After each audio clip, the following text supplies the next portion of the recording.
afternoon, we've got a poster for a family-friendly Disney movie, a trailer for a creepy Stephen King adaptation, and then we're also talking about two movies having an identity crisis, courtesy of crazy Golden Globes rules. Golden Globes. Can that be a new thing? The Golden Globes, where we're confused about what movies belong in what categories. I'm Perry Nemiroff here today, not Mark Ellis, because Mark Ellis owes me some beers, so he's going to pick those up, and I am joined today by none other than Jeff Sneider. He was waiting for it. Jeff Sneider and Dennis Zen.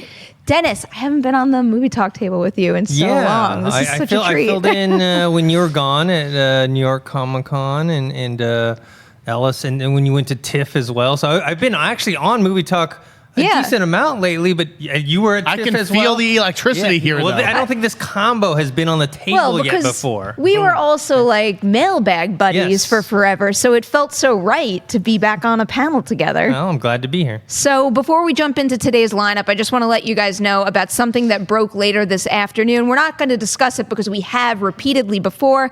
It's an update to the Disney-Fox deal. So they had 20th Century Fox president Peter Rice. He was addressing some employees to update them on the whole merger, and he revealed that the deal is going to close sooner than many had thought. That date is January 1st. So that's the latest we have. We're not going to continue to speculate on it again, but we will update you as soon as we hear more important information from Disney and Fox on that. But now we're going to jump right into our first story for the day.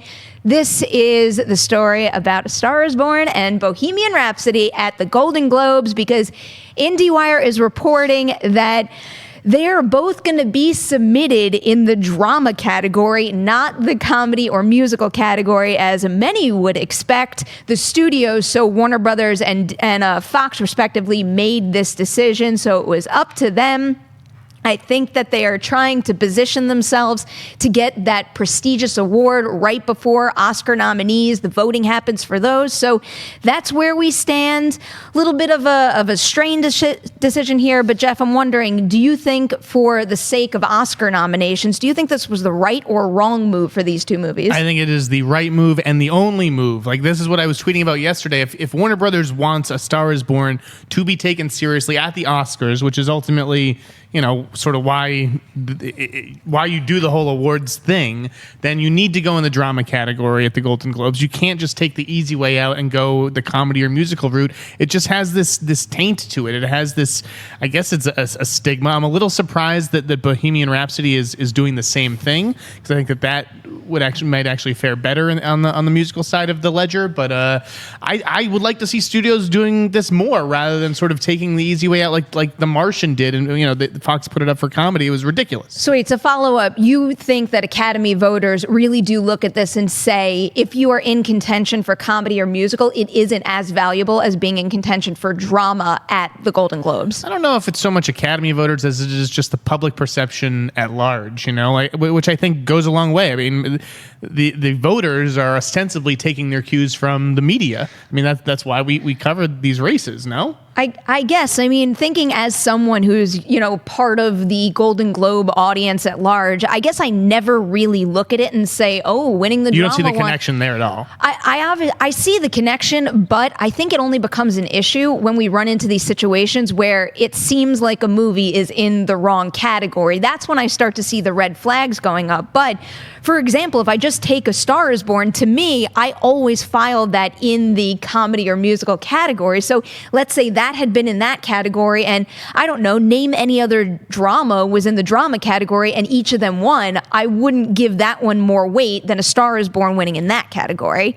Where do you fall? No, I'm with Jeff on this one. It's most of the times when you see who gets nominated or even wins for comedy and musical, they never get any serious Oscar consideration. It's that's the same category. It wasn't like Tourist thrown into that category as well that one year? The Tourist. Yeah. Oh, The Tourist, yeah. So that category just doesn't have, I guess, the prestige even for something like the Golden Globes. Well, I guess as it much goes as, back. as drama. It's the Oscar bait discussion. What was the last definition. movie that won Best Picture that also was up for comedy or musical? Like, It's I don't know. Well, I guess it was close to being La La Land. Sure. I think that winning comedy musical kind of signals you as like a lightweight in a sense. I just think that basically, like, I don't consider Star is Born or Bohemian Rhapsody, which I haven't seen yet, I don't consider them to be musicals. They are dramas, music-driven dramas. And they're definitely not comedies, because right. There's nothing funny about A Star is Born. Yeah, I mean, I can really only speak to A Star is Born because between the two, that's the only one I've seen. But even though that movie has music in it, the driving force is the relationship drama between the two of them. So it does make sense. It's not like we're talking about a situation where all of a sudden The Martian is being called a comedy, or, even Get Out. Get Out came a little closer to, reasonably, I guess, being considered a comedy because it had some comedic elements to it. But even that felt like a stretch to me, whereas, A Star is Born does seem like it could fit in the drama category. I'm just deciding whether or not this was a beneficial move to either of these films, especially because now they're going to be going head to head. It makes no sense to me that both of them would have done the same thing. Well, it makes more sense for A Star is Born than Bohemian Rhapsody. Star is Born, if it was put into the comedy musical, that's like, that it's going to win no matter what. Yeah, it's what's the point? It's a guaranteed win. Now they're going for, no, we're going to go for the bigger prize and hopefully put momentum behind them for the Oscars. So if you had to make predictions right now, is that drama category, is it pretty much A Star is Born versus Bohemian Rhapsody based on the early buzz? On the drama side, no. I mean, again, I don't know what the deal is with Roma, if that being a foreign language film precludes it from being in the Best Picture race, but I think Green Book is still there, First Man, that kind of stuff, ahead of Bohemian Rhapsody. What I'm curious about, beyond is it beneficial to these two movies, who benefits on the comedy musical side? Well, yeah. With two more slots technically open. Because now with those movies in that category seems to be kind of overflowing with solid content, whereas then I look at some of the ones that have been name dropped for comedy or musical, and it's like the first three that popped up for me were Mary Poppins Returns, The Favorite, and Crazy Rich Asians, and it seems like this is going to be an opportunity for The Favorite to run away with all those awards. Yeah, I'm praying to see if Blockers, a movie in which John Cena chugs from his ass, if that movie could get a Best Picture nomination at the Globes, because I thought it was really good. What would you root for in the comedy or musical category? I mean, Crazy Rich Asians was a lot of fun. I'd root for that. I haven't seen The Favorite yet. I've heard a lot of good things about it, but they're also trying to be divisive. And aren't they trying to position that as an actual Oscar Best Picture nomination as well? Probably, I don't know how good it is. So those were the two that I would think of. But I'd like to say, like, it kind of warms my heart that Jeff Sneider here, who's kind of known as the Mr. Grinch around The Office, how much he loves A Star is Born. I really liked it as well. But he really is behind this film. 100%. Yeah. I like I said, I saw it a second time this weekend. I loved it. I'm a crier at movies. I'm a big softie. I know I have this hard shell sometimes this on hard this exterior. Show, particularly when comic book movies are often at the top of the agenda. But yeah, when we get to talking about these awards movies, I can't help but melt. 'Tis true. I've sat next to you during movies where I heard you sniffling. Well, I'm always sniffing. You said it, not me. All right, let's move on to our second story. And I've been looking forward to covering this story since the news dropped yesterday that we were getting this trailer today. It's the first trailer for Pet Sematary. It's a Paramount movie, and it is yet another highly anticipated Stephen King adaptation. This movie is directed by the two directors behind Starry Eyes, and it stars Jason Clarke and John Lithgow. And of course, it is about a pet cemetery, and that cemetery is located on some haunted grounds that, hey, might make someone think that dead things are better off staying dead. So before I jump into this, because I want to talk about this all day long, Dennis, as someone who isn't as hyped about horror movies as Jeff and I, what did you think about this one? I like this. I remember watching the original a long time ago, so I don't remember too much of the particulars. But this looked, I like Jason Clarke, I like John Lithgow, the way the mood and the atmosphere is set for this, it makes me interested. I just, I know you as well, who is a lover of cats. They always make the cat the evil guy. They always make the cat the evil thing that you're supposed to be scared of, and it looks like this is no different. I still think Church is kind of cute in this trailer, but I don't know. You probably shouldn't trust my judgment on any of that. Jeff, did this trailer do it for you? Yeah, I like the trailer. I know it was hard on the poster yesterday. That's, that is just a piece of graphic design. The trailer looked interesting. I liked how they set up the woods and sort of the history of the woods. I like the kids in the masks. I like the foreshadowing with the truck at the very beginning.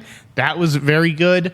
The cat obviously looks creepy. I like Lithgow as Judd Crandall, and I like the end when it sort of raises up and you see Pet Sematary written on the sign, and I like that they didn't then cut to Pet Sematary like the title card. They just said April. Like, I just liked, and I also like the drumming, that motif. So to me, it was a successful trailer for this kind of movie. I think it was a hugely successful trailer. I just read the book for the first time, and oh, you a book? Yeah, this is really exciting because I've always been a big fan of the original movie, especially as a pet lover a long time. Yeah, it was always tough for me to watch when I was younger, but I was always so taken by this whole concept, and then my love for this whole idea was kind of bolstered by how good that movie is and how strong the family vibe is in that, and to have Jason Clarke opposite Amy Seimetz, who, it's about time. Like, she needs to break out. She's had some.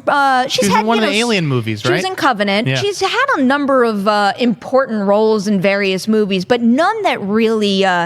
I guess kind of made her a well-known name, and it seems like she's someone who absolutely deserves it. But to see the two of them, and also obviously John Lithgow was just perfect casting in this, but it's more so with this trailer about the whole vibe of it. Something about the vibe felt especially dark and sinister and evil, kind of like they're just really going for, the straightforward horror approach, using this first trailer to already get under your skin. And I think it really comes through with how, what you brought up with how they kind of set the scenes with the woods, and they make you feel isolated, and even not just like the foreboding sense of what it means to the story with the truck, but the way that hits in the trailer too, where it does exactly to you as a viewer what it does to her as a character, where it came out of nowhere. And that is a very important concept for the rest of the movie. And I wasn't expecting how much they focused on all the masks and stuff like that, but that had some really eerie visuals. And when I first watched this trailer, I also looked at the number of views it had, and I can't remember the record-breaking number of views that it had, but it does seem like maybe this is taking a step in that direction. Maybe this is going to capture not the same amount of box office magic, but with that April release date, I feel like this one could wind up popping. I think this is a no-brainer for Paramount. I can't imagine the budget was too high. I'm just going to ballpark it at 10 to 20, and I think it could probably open at 20 to 25. I don't think this is going to be an It-style phenomenon. No. But just with Stephen King and the fact, that this movie the original has a cult fan base, I can see this being a easy hit for Paramount. Did the original focus on like kids with masks? Is that part of it? It didn't have that. Okay, I like that kind of aesthetic in the trailer. So. Yeah, it's a nice touch. And the duo behind, if you haven't seen Starry Eyes, you've seen Starry Eyes, right? Yeah, I didn't love it as much as most people, but I am fans of those guys. Cole Whitmire, I think that they're talented. They're great. Starry Eyes was interesting, and they're promising, and I think that Paramount, again, made a good hire giving the Pet Sematary to these guys. Yeah, I can't wait for this one. April 5th, 2019. Before, you want to add something? I was going to say, have you been alarmed how many people on Twitter are like, Paramount messed up? They spelled cemetery wrong. Oh, no, really? Oh, I've seen that all over. It's like, wow, guys. Yeah. Making me feel old. All right. They didn't spell it wrong. They spelled it as it should be spelled in this particular case. Before we move on to our next story, I want to remind you guys we had some content go on the YouTube channel today, and we also have something for podcast listeners as well. We have the Rule of Two and also a new episode of Heroes. Don't forget to check that out. And I will give you an early reminder that at the very end of this episode of Collider Movie Talk, we're going to take your live Twitter questions. So use that hashtag Collider Movie Talk. Start sending them in right now. Give me a little bit of a head start. Thanks. All right, we're going to move on to story number 3. This one is about the new adaptation of In the Heights, and Fresh off of playing Lady Gaga's supportive friend in A Star is Born, we've got Variety reporting that Anthony Ramos has been cast as the lead role in Lin-Manuel Miranda's In the Heights. The film, of course, is based on the Tony-winning musical with music and lyrics by Miranda, and this is a really exciting leap for him because I was just talking to him in Toronto at TIFF for the big premiere of A Star is Born there, and while he has had some great success on stage, we're really getting our first dose of him and what he's capable of right now. And it's a small role in A Star is Born, but one that does make an impression. And, I was literally, because I was posting this interview today, I had planned on it, and I was busy writing my intro where I was saying, we don't really know him yet, but watch out. And then before I could even hit publish on that piece, this news breaks. So, Dennis, does this casting move the needle for you at all? Definitely. I mean, he does have a small role. I mean, he works in that role in A Star is Born, but we haven't seen him in a big lead role except for, I guess, in Hamilton, which he was only in the original iteration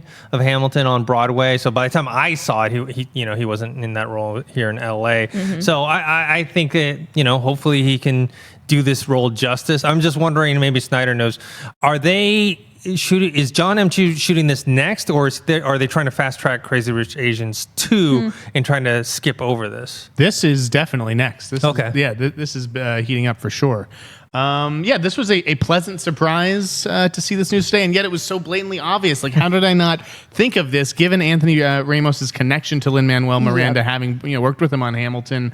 I can't believe I wasn't looking in his direction for this part, because we all knew Lin wasn't going to play it himself. Yep. It's funny, I thought it was going to go to this guy Maluma, who has like 34 million Instagram followers, and he's like, a big musician, but I understand why you would want to go with someone who can also act and have the dramatic chops to carry a film. I think Warner Brothers is really high on this guy, not just because of A Star is Born. He also has a small role in Godzilla, King of the Monsters. Speaking of monsters, he is in Monsters and Men. That is sort of where you can see his talent as an actor.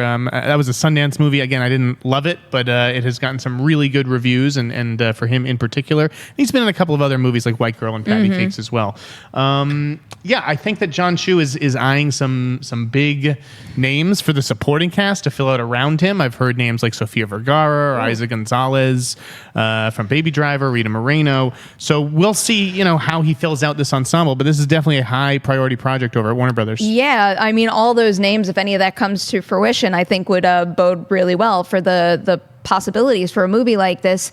It's interesting too because Ramos has played this role on stage before in a performance at the Kennedy Center, and you can actually see him if you Google it online. He's done it before, and you could see little snippets of that performance. He played the lead Usnavi. Yes. Okay, because on Broadway. I think opposite Vanessa Hudgens. Okay, because he played another role though on Broadway, right? I believe so. Yes, as a New Yorker, I am ashamed to admit that I'm not as knowledgeable in Broadway as I should be. I even lived in Times Square for so many years, just mere blocks away from some of the biggest shows out there, and there's way too many that I have never seen. Yeah, I mean, this guy's like a real up-and-comer, though. He's also, I forgot, he plays Mars Blackmon on She's Gotta Have It. Yeah. Taking over that role Netflix, right? Right. Taking over that role from Spike Lee.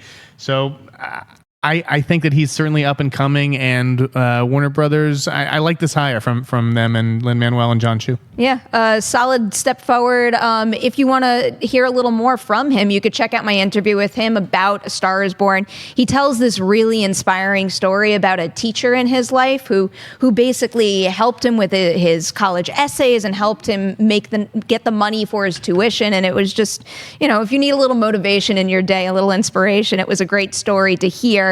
All right, our next story is a story that Jeff Sneider's really excited about because he's dying to talk about the new Aladdin poster. We've got a poster for Aladdin.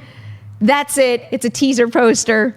You see it next to me. That's all it is. But it came from Will Smith today. And, if you're looking forward to Aladdin, I think the thing to say about this is just it's very exciting to get the first piece of promotional material, really get the ball rolling. Aladdin's always been one of my favorite Disney animated movies out there, and I'm just dying to see more. So the fact that they're kind of setting the stage with a teaser poster, it really just, who knows what it's all going to actually look like. But this is the perfect thing to tee up all the anticipation anticipation that I'm already feeling and jump into hopefully a teaser trailer or something or an image that we're going to get in the very near future. Dennis, when you brought up this poster and took a look for the first time, were you excited, or you're like, all right? I was like, okay, that's a poster for Aladdin. I mean, what else? There's nothing like that stands out to you, right? That like you look at it and go, oh my God, that's amazing. It looks like a poster for, but I mean, to be honest, you take away the Disney, whatever, you could think that it's a Aladdin for some local play down the street. You know what I mean?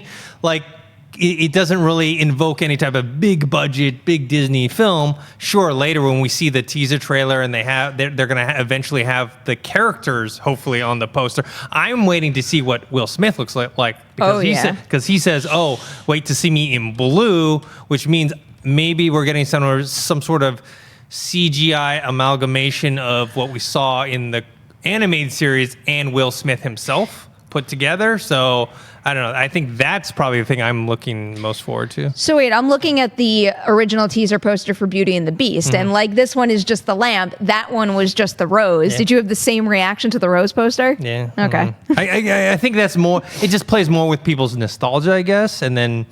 I don't know. I guess maybe when those movies came out, I was a bit older than maybe some of the people here. I think I was in probably high school or even in high school by that time. All right, on to our next story.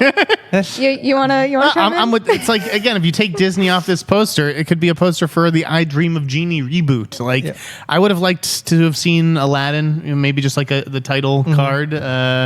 It's a colorful lamp. I just it looks like an attraction in Las Vegas. Like, it's something you could just see on Las Vegas Strip. Like, come check out our new show, Aladdin, or something like that. I guess choose wisely. What? Like, I don't know. Well, choose wisely, as in you get your wishes. I mean, that's pretty. were you at CinemaCon? I was not. Oh, so you haven't seen any footage of this? Oh, you've seen footage. I've seen footage. Oh, it's scary. Wait.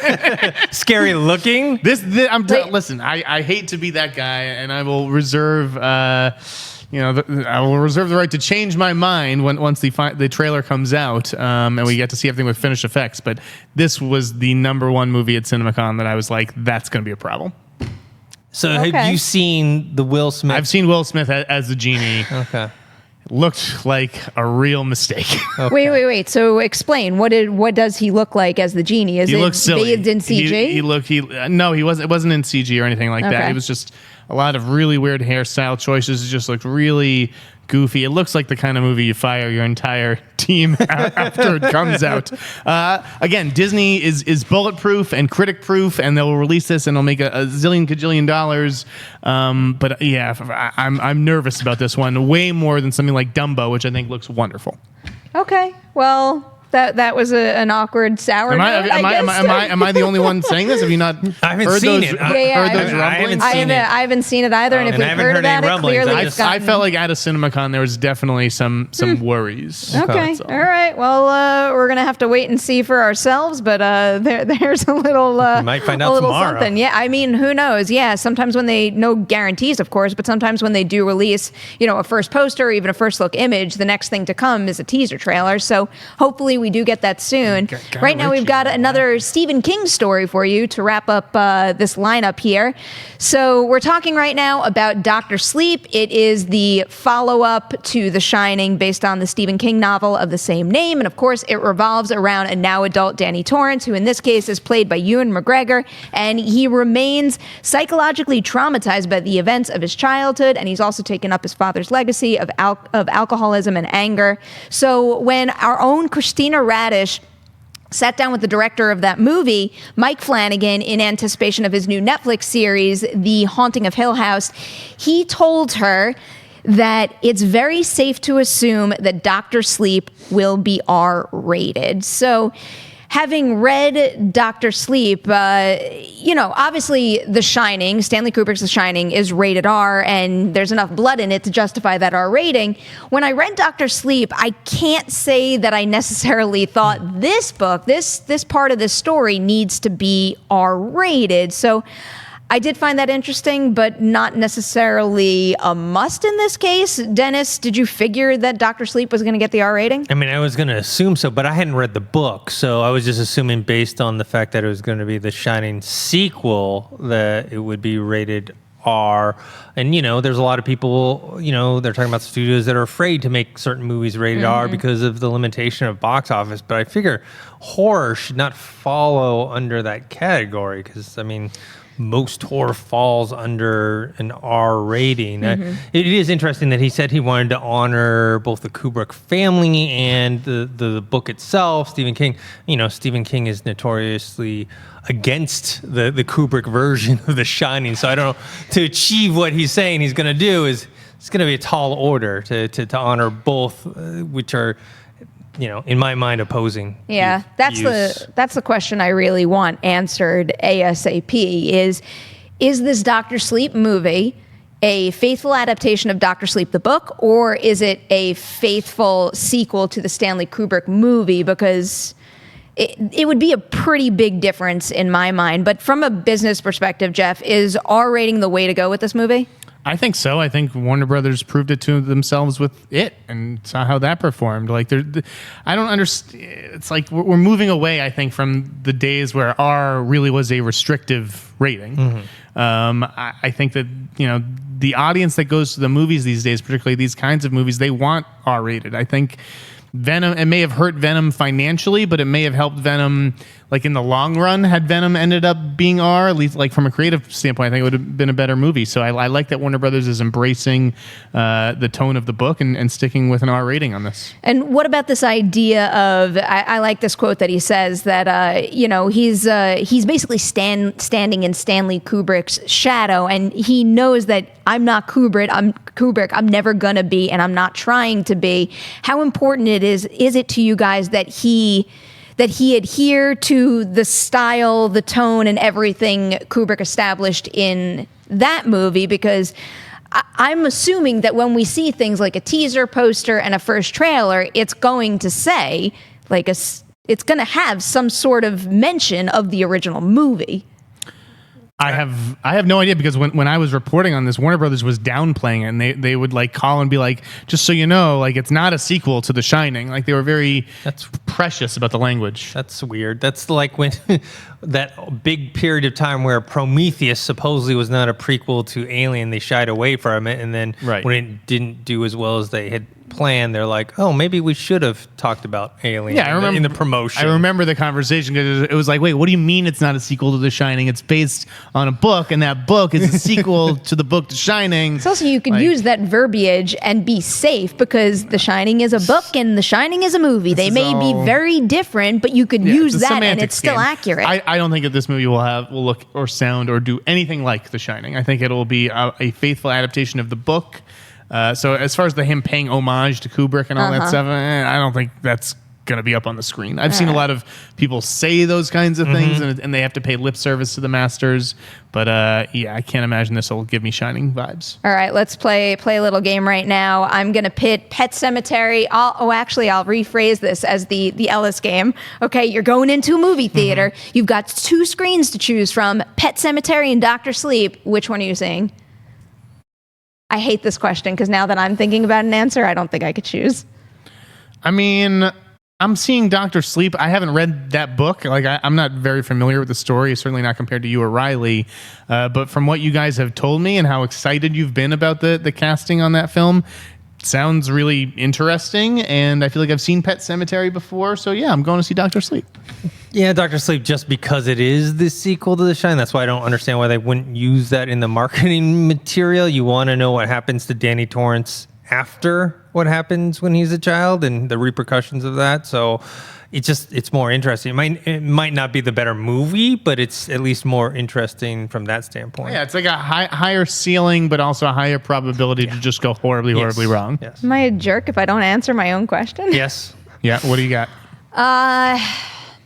I think I have to go Pet Sematary just because it feels like the safer bet having seen footage. Not that I don't have faith in Flanagan, because I do. I'm glad this wound up in his hands, especially after his adaptation of Gerald's Game. But, we kind of have proof that at least something was done right on Pet Sematary. So I think I would go with that one. But looking at the release date of Dr. Sleep, right now it's scheduled for January 24th, 2020.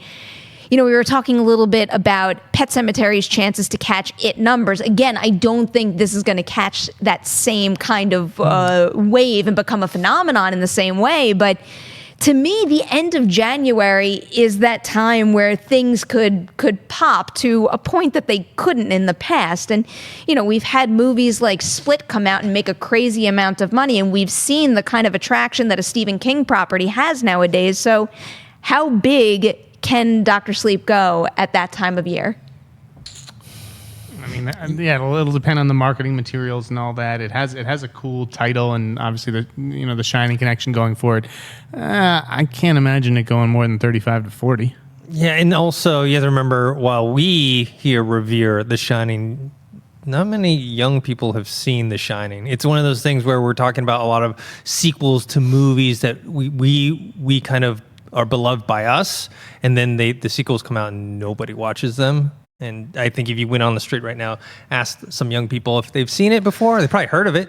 Probably never breaking seen my it. heart. Yeah, it's unfortunately the truth. Oh, that's really disappointing to hear. But that's the benefit of adapting more material like this, because if Dr. Sleep is coming out, maybe it'll drive people back to the original, whether it's the movie or the original book. So I just really don't know what kind of connection there could possibly be beyond Danny Torrance. I don't know a lot. See, all right. I mean, I'm not going to spoil anything for you, but it's Danny Torrance. It's what he went through in the Overlook and how that's affected him individually. But also, we learned in the movie and in the original book, he's not the only person that can shine. Right. Yeah. So Dick Halloran can shine as well, and that might make you think that other people out there can shine. There might be other supernatural abilities in play in this existence. So superhero movie, and Sneider will be super happy about it. Can you shine, Perry?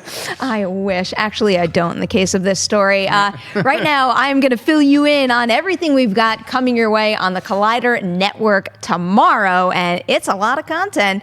We, of course, have the Riley Roundtable, which Mark Riley just crushes from week to week. You should listen to that if you haven't yet. A brand new episode of Jedi Council that goes live on this YouTube channel tomorrow, 10 a.m. PT. We also have a brand new episode of For Your Consideration coming soon. And because I've been talking so much, I will let Jeff Sneider tell you what we're doing on the new episode. Oh, we're doing Best Actress. Yeah. It's going to be good, which means, we're going to be talking about Lady Gaga.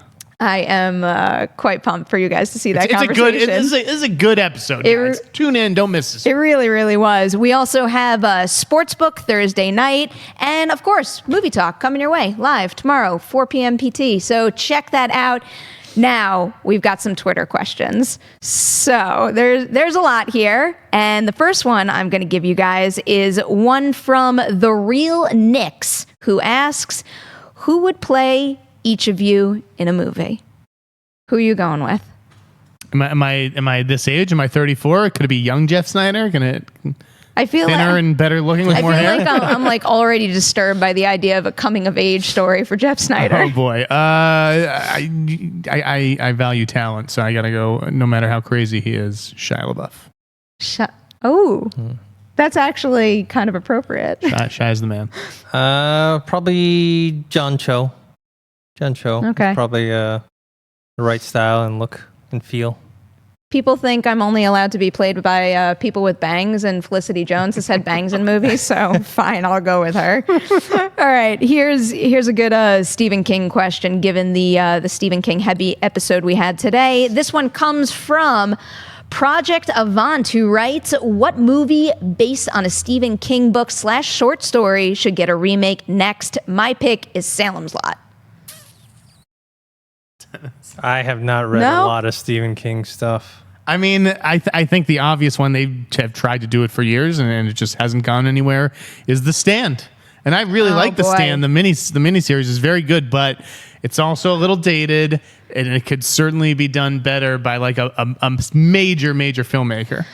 Like Denis Villeneuve doing The Stand would, like, oh my God. I need to. I have it queued up on my list. I mean, I just have this epic long list. I just finished reading Christine and just started Cujo, but I loved Christine so much that I think that one would be prime for a remake. We've talked about this. Both those movies, I think, are very ripe for remakes. Christine, you could do a smart car or something like that. Well, I don't know about. She doesn't like that idea, but no, not when you're already doing that to Chucky. Let's draw a line somewhere. But I just had a phone interview with John Carpenter that's going to go up on Collider.com, and I posed the Christine idea to him, and he had an interesting answer that piqued my interest a little bit. You can read about that next week when we have tons of Halloween coverage. You have Halloween coverage too, actually. Yeah, I got. Well, hey, don't give it away. That's a surprise reveal. But you want people to go and see your cool feature that you do on a regular basis. I'll announce it when the time is All right. I was trying to give you a little promotion. I know. There. What was Dennis's answer though? I didn't have an answer. I mean,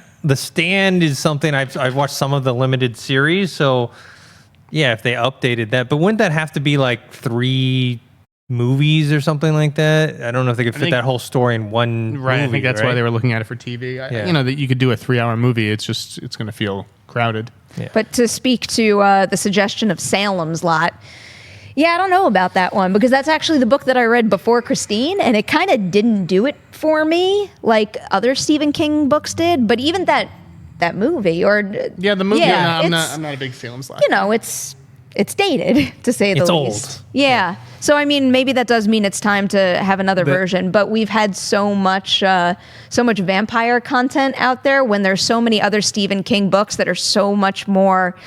I mean, not that it's not creative. It's just we've been inundated with that type of material already, that there's so much else out there that we don't really have right now. The King book that I'm going to bring in to Perry, for those of you wondering, is The Dark Half, which is one of my favorite King books, made into a kind of mediocre movie in the early 90s with Timothy Hutton. I think that would be right for a remake as well. I can't wait to read that. How many books has Stephen King written? It's way too many. And they're not like short books. They're really. Does he just literally write all day and all night? Do you know how long my Stephen King It audiobook was? 44 hours. Jesus. And I loved every single second of it. But that's the brilliance of Stephen King as a writer, though, is he comes up with these crazy high concepts that are so wildly appealing and engaging. But then the way he kind of fleshes out the characters and the world around him. It's like, for example, Derry in It, it's not just about the losers and their journey against Pennywise. It's also about building a whole town with a history to the town of Derry. And I feel like that's why all of his material is just so satisfying. Are you more of a hardcover gal or a paperback gal? I'm more of an audiobook gal. Oh, wow. Okay. I can't do those. But I guess paperback. I got to read it. Paperback is lighter. It's easier to carry around. Okay. Then that's what I'll bring in. All right. Both. I listen to audiobooks now just because it's easier. It's more convenient. But it's definitely a different experience, right? It's more like listening to a radio play. I tried to do an audiobook once. It didn't click for me. You got to find an activity or a place where you're super focused. It's like sometimes when I'm in the car and I'm focused on, getting somewhere and knowing the directions, that's when my mind will wander. But whole passages if I'm running and, I'm running on a track in a circle, there's nothing for me to think about besides what I'm listening to. So that's kind of my ideal situation. But after you offered me that book, I am going to make you very unhappy with this next question. But this one comes from SN Don LB, who writes, when are we finally going to get a title and trailer for Avengers 4? We already have a title for the Spider-Man sequel, and that comes out after, not to mention Avengers 4 is less than 7 months away. When are we getting this?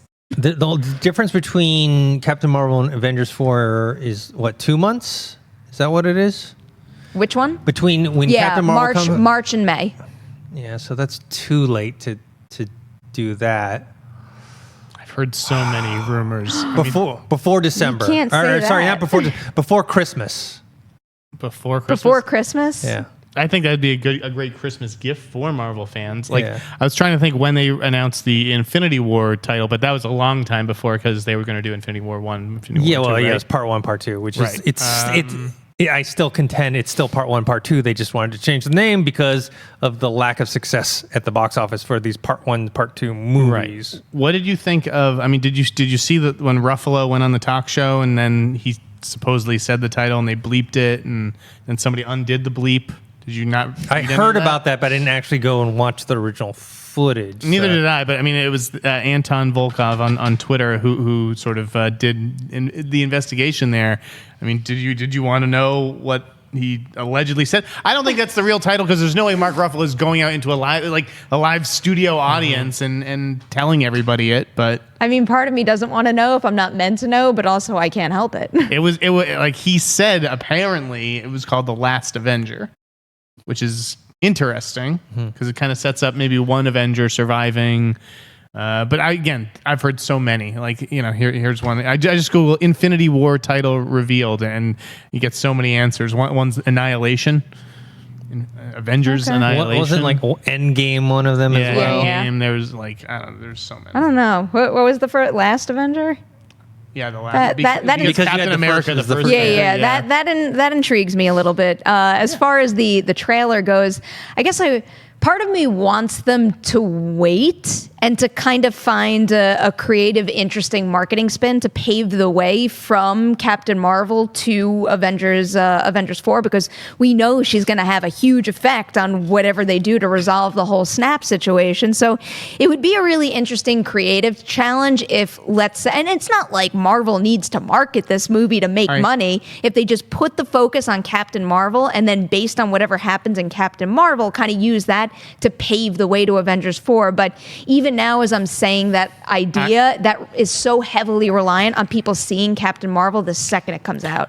I think Disney and Marvel could get away with doing a Netflix and dropping a trailer a week before the movie comes out, and it would make just as much money. They'd be fine. But I do think I have an answer as far as when we could see this trailer, or if I was at Disney or Marvel, this is when I would do it.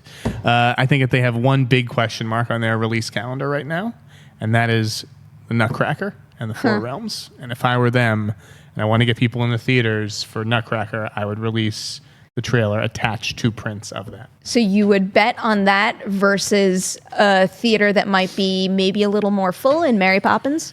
I mean, listen, it could be Mary Poppins 2 in December. It could be Ralph breaks the internet. Fantastic, right? Ralph, or maybe they go to another studio like Fantastic Beasts and try to glom onto that tentpole. But I'm just saying, if I'm Disney, I'm looking at the slate. I'm nervous about Nutcracker, and if there's anything that I can do to bump up the grosses there, I'm doing it. All right. You want to squeeze in one more question? Yeah, let's do one more, Dennis.